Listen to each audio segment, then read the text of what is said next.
Also in Japan, Prime Minister Fumio Kishida says the country has reached a critical point as rescuers are racing to find survivors of the powerful earthquake that struck on New Year's Day and the dozens of aftershocks that followed.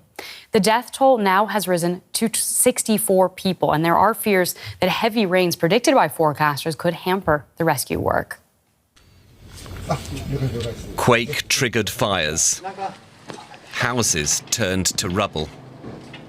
Roads destroyed. The aftermath of Japan's powerful New Year's Day earthquake, which, with significant aftershocks forecast, is still ongoing. These dramatic satellite images show the devastation before and after the earthquake hit. Now, as rescuers search for survivors, forecast landslides and heavy rain could hamper their efforts. Japan's Prime Minister underlined the sense of urgency. It's been 40 hours since the earthquake. It's a race against time to rescue victims, and we are at a crucial stage. He is doubling the number of military personnel and deploying more rescue dogs to assist. Thousands of those who have survived the quake are now without electricity and water. Some have made their way to evacuation centres for shelter with stories of their ordeal. My house is flattened. You can't enter it. So I'm here with my wife, sleeping together in a huddle while talking to others and encouraging each other. That's the situation now.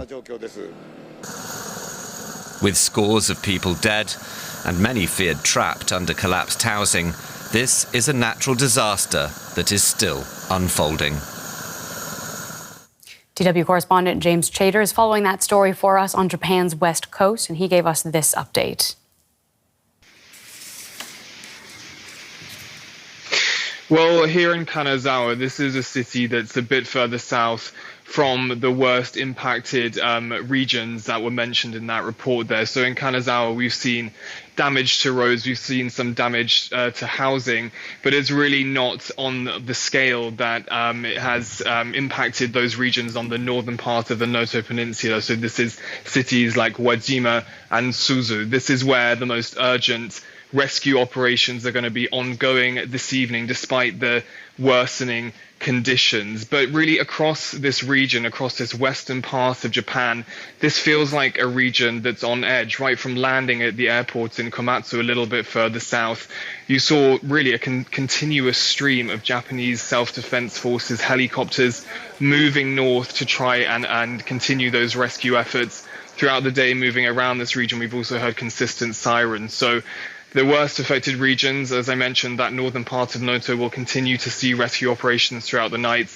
But with the concerns that there will be more aftershocks in the coming days, the region really remains concerned about what lies ahead.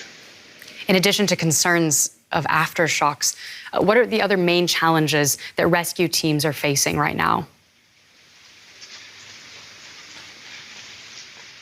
Well, the biggest challenge really is time. We're now past that 48-hour mark since the main earthquake struck this part of Japan, and often people talk about this 48-hour window where the likelihood of finding survivors trapped under rubble is much higher. We've now passed that this afternoon, and then you throw on top of that these worsening conditions, as I mentioned, going into this evening. The weather here is really cold. You might be able to hear there's rain behind me. The rain, we understand, is even worse again in those worst affected regions. And so the concern is really that especially that there might be landslides this evening. There were some experts saying that even a little bit of rain this evening could cause major landslides in that region and make already difficult rescue operations even more challenging. And what about the survivors of these earthquakes? We know that initially some 100,000 people were told to evacuate their homes. Have at least some of them now been able to return home? Well, we understand the majority of those 100,000 people that were initially evacuated have been able to leave evacuation centres. That's because they were initially evacuated because of tsunami warnings which were issued in the immediate aftermath of the earthquake. Although those tsunami warnings have now been lifted, the bigger question really is, what homes are these people going to be able to return to? We've heard reports from the mayor of Suzu, again in that northern part of Noto Peninsula, saying that some 90% of homes in that city have been destroyed. So again, they have been able to leave these evacuation centers, but the situation up there is really, really challenging. And even the survivors are going to face a long road back to reality following this earthquake. James, thank you so much for your reporting. That's DW's correspondent James Chater in Kanazawa.